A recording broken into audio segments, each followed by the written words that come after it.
AI is as good as the data is. এখানে একটা গুরুত্বপূর্ণ জিনিস আমি এখানে বলেছি, সেটা হচ্ছে AI depends completely on data. If the data is corrupted, misleaded, manipulated, right? Manipulated, then AI will make wrong decisions. এবং রং ডিসিশন যে ও করবে, ও কিন্তু ফুল কনফিডেন্স নিয়ে রং ডিসিশন দিবে। ক্যান ইউ বিলিভ দ্যাট, যে এআই একটা ভুল সিদ্ধান্ত দিচ্ছে আমাকে, যেখানে আমি রিলাই করছি এআই এর উপরে, ডিপেন্ড করছি। আমি চ্যাট জিপিটিতে একটি কমেন্ট দিয়েছি, একটা প্রম্পট দিয়েছি, এবং আমি প্রম্পটের অ্যান্সারটা 100% I am taking it for granted. You can not do this. আপনি জেমিনাই দেখেন, চ্যাট জিপিটি দেখেন, পারপ্লেক্সিটি দেখেন, ডিপসিক দেখেন, ওখানে কিন্তু ওরা লিখে রাখে যে be careful, AI gives wrong answers. Now এই জিনিসগুলো আমি আমার সদ্য প্রকাশিত বাংলা যে বইটি, আপনারা মনে হয় একটা করে কপি পাবেন, প্রম্পট ইঞ্জিনিয়ারিংয়ের একটা বই বাংলাদেশে গত সপ্তাহে প্রকাশিত হয়েছে। So I talked about this things. So this is what is called hallucination. Okay, so how we take hallucination away, right? So that is something that we will learn also slowly, inshallah. So যেটা আগে বললাম যে AI হচ্ছে সম্পূর্ণভাবে ডেটার উপর নির্ভরশীল। যদি ডেটা দূষিত হয়, যদি ভুলভাবে লেবেলিং করা হয়, ডেটা লেবেলিং, এটা নিয়ে আমি আমার বইটার মধ্যে আমি লিখেছি, ম্যানিপুলেট করা হয়, তাহলে এআই ভুল সিদ্ধান্ত দিবে এবং ফুল কনফিডেন্টলি। সো এটাই কিন্তু এআই এর একটা ভয়ঙ্কর অংশ। এআই বলবে না যে I am not sure, AI বলবে না যে I am not sure this might B A wrong answer or this should be something you need to cross validate. ও কিন্তু কনফিডেন্টলি উত্তর দিবে। সো এখানে ডান দিকে যে বুলেট পয়েন্টগুলো দেখছেন, these are the key takeaway for you guys. Data poisoning, right? It sounds really terrible, but data poisoning হচ্ছে training ডেটাতে ভুল তথ্য ঢুকিয়ে দিয়ে এআইকে ভুল শেখানো হয়। Now this is actually what is happening, not only for ChatGPT, Gemini or Claude, but the data which are being used for training different GenAI capabilities, they are being poisoned. Okay? এখানে আমরা দেখেছি যে সাইক্লোনের ছবিতে ভুল level দিয়ে এআইকে ভবিষ্যতে হয়তো cyclone চিনতেই পারবে না, যদি আমরা রং ডেটা লেভেলিং হচ্ছে ডেটার মধ্যে, ডেটার থেকে যে যে মেশিন যে জিনিসগুলো লার্ন করবে, যে লেভেলগুলো সে পিক করবে, যে কি ট্যাগগুলো দিয়ে শিখবে, if we give them wrong data, then they might not know what is cyclone. Sensor spoofing এর কথা যেটা আমি বলেছি, রিয়েল টাইম সেন্সর ডেটা যদি ভুল তথ্য পাঠায়, এআই তখন সেই ভুল তথ্যের উপরে সিদ্ধান্ত নিবে, রাইট?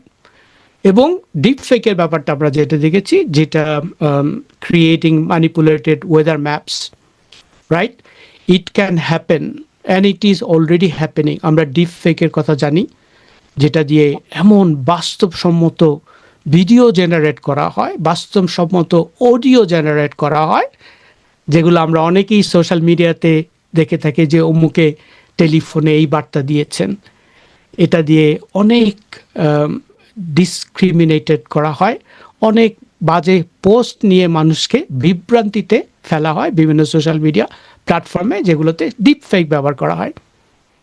সো এগুলো কিন্তু these are the key areas that we need to understand how cyber security is becoming essential.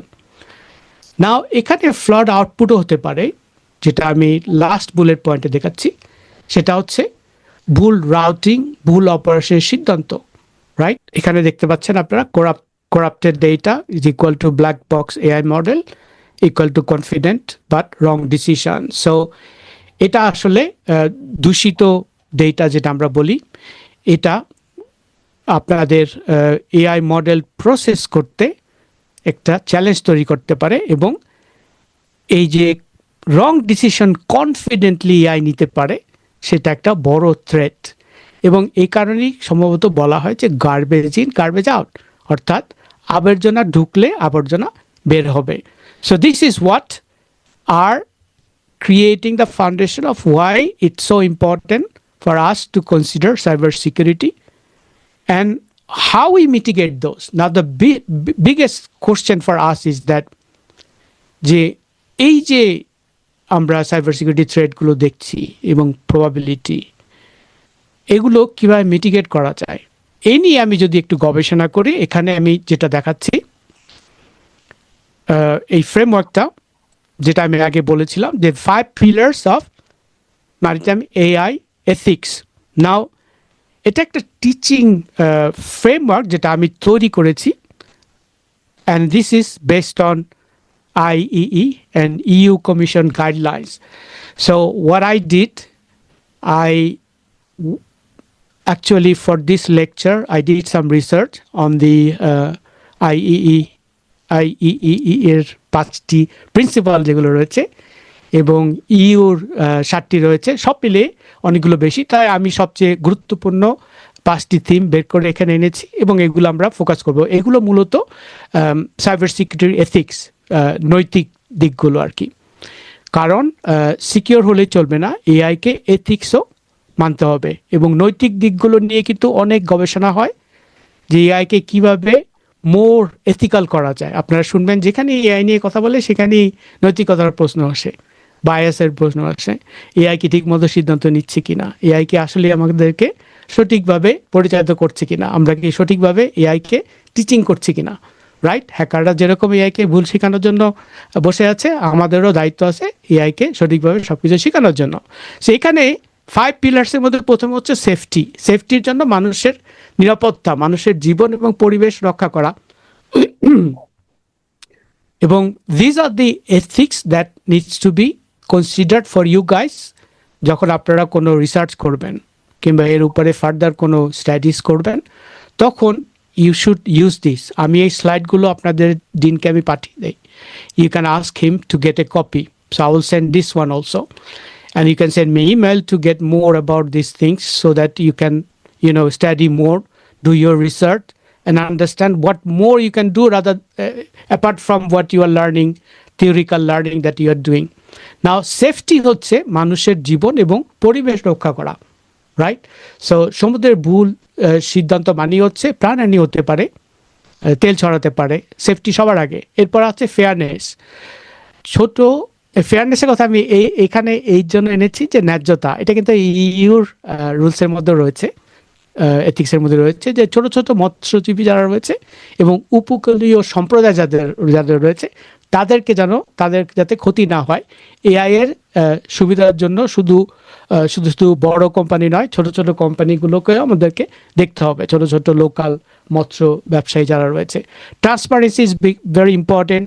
AI কেন এই সিদ্ধান্ত নিল সেটা ব্যাখ্যা করতে হবে, শুধু একটা ব্ল্যাক বক্স হলেই চলবে না। সো বিজ্ঞানী এবং নীতি নির্ধারকদেরকে মূলত ডিসিশন মেকারদেরকে এআই সিদ্ধান্তে বিশ্বাস করতে হলে এআইকে ব্যাখ্যা করতে হবে why AI has given that decision. Accountability is very important. যখন কিছু ভুল হয় দায়িত্ব কার, রাইট? যদি এআই কোনো ডিসিশন নিয়ে, যেমন এই জিনিসটা আমরা অটোনোমাস গাড়ির ক্ষেত্রেও দেখেছি যে চালকবিহীন গাড়ি যদি একটা অ্যাক্সিডেন্ট করে কার ক্ষতি হবে, কে এটার জন্য রেসপন্সিবল হবে? জাহাজের ক্ষেত্রেও তাই, জাহাজের মালিকের, এআই ডেভেলপারের, পোর্ট অথরিটি। এগুলো নিয়ে এখনও নানা ধরনের রিসার্চ চলছে, বিভিন্ন ধরনের রুলস রেগুলেশন পলিসিস তৈরি হচ্ছে, বিভিন্ন বোর্ড তৈরি হচ্ছে। আমি অ্যাকচুয়ালি ইউনাইটেড নেশনসের একটা অর্গানাইজেশন করার পরামর্শ দিয়েছি যেটা আর্টিফিশিয়াল ইন্টেলিজেন্সের এই ধরনের এথিক্সগুলো, এই ধরনের রুলস রেগুলেশনগুলো তারা ওয়ার্ল্ড ওয়াইড নীতি নির্ধারণ করবে। যদিও আইটিও কিছু কিছু করছে, but that should be a separate organisation because it's growing quite fast. এরপরে প্রাইভেসির ব্যাপার আছে যে এটা কি নিরাপদ, এটা কি ন্যায্য, এটা কি স্বচ্ছ, এগুলো গোপনীয়তা রক্ষা করা হচ্ছে কিনা। So next one is the ethical dilemma at sea. So এখানে একটা পাল্লা দেখতে পাচ্ছেন, দাড়ি পাল্লা দেখা যাচ্ছে। একদিকে কনজারভেশন, আর একদিকে রয়েছে প্রাইভেসি। নাও এখানে একটি ক্রিটিক্যাল কোশ্চেন আসতে পারে, সেটা হচ্ছে যে should AI be allowed to overread a ship captain decision in a storm, অর্থাৎ ঝড়ের মধ্যে এআই কি জাহাজের ক্যাপ্টেনের সিদ্ধান্ত বাতিল করতে পারবে, রাইট? এআই চালিত যে আমি দ্বিতীয় বুলেট পয়েন্ট দেখতে পাচ্ছেন যে how do we ensure AI driven cyclone predictions are fair for all coastal reason.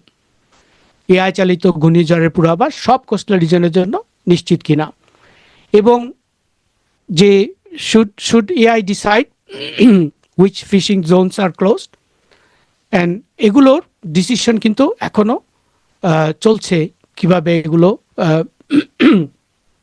Balance করা হবে, রাইট?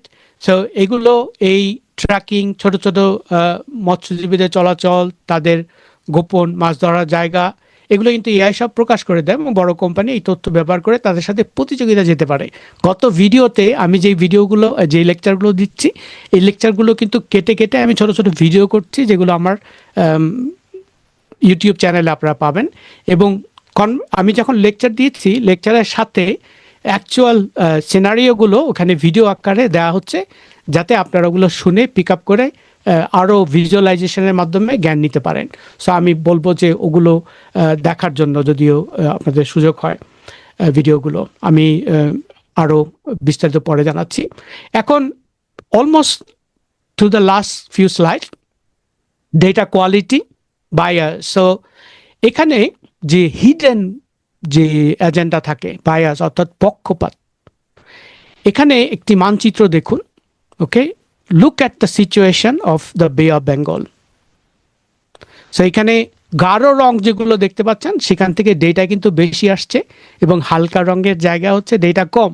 এখানে বে অফ বেঙ্গলের সিচুয়েশন দেখেন যে আমাদের বে অফ বেঙ্গলের কোথায় হালকা রং, তার মানে কি AI can not be fair or accurate if its data is bias. So AI ন্যায্যভাবে কোনো সিদ্ধান্ত নেওয়ার জন্য আমাদের এনাফ ডেটা, আমাদের কাছ থেকে এনাফ ডেটা এআই নাই, ফলে সে পক্ষপাতদুষ্ট হতে পারে।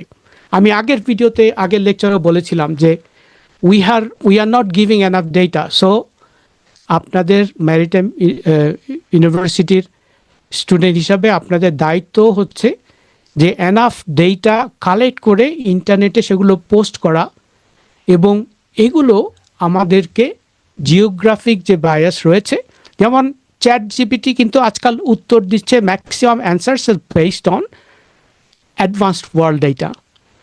কারণ হচ্ছে আমাদের যে ডেটাগুলো থার্ড ওয়ার্ল্ড থেকে, ডেভেলপিং কান্ট্রি থেকে এই ডেটাগুলোর পেনেট্রেশন যে ধরনের সার্ভারগুলো রয়েছে, লার্জ ল্যাঙ্গুয়েজ মডেল যে সার্ভার, যেখান থেকে চ্যাট জিপিটি বলেন, জেমিনাই বলেন, তারা ইনফরমেশন গ্যাদার করে অ্যান্সার দেওয়ার জন্য, সেগুলো এখনও পশ্চিমা ওয়ার্ল্ড ভিত্তিক।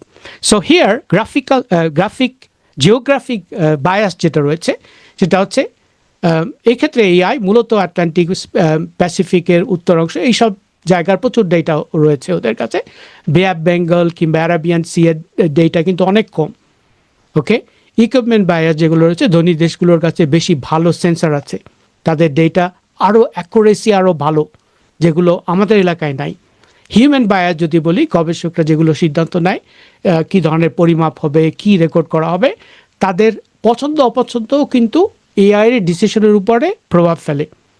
আর লোকেশন ইম্প্যাক্ট যেটা রয়েছে, যে এটা আমাদের জন্য ভেরি ক্রিটিক্যাল। বে অফ বেঙ্গল এর যে বে অফ বেঙ্গলের যে বৈশ্বিক ডেটা সেট রয়েছে, সেটা আন্ডার রিপ্রেজেন্টেড, কম প্রতিনিধিত্ব করছে, যেটা আমাদেরকে খেয়াল করতে হবে।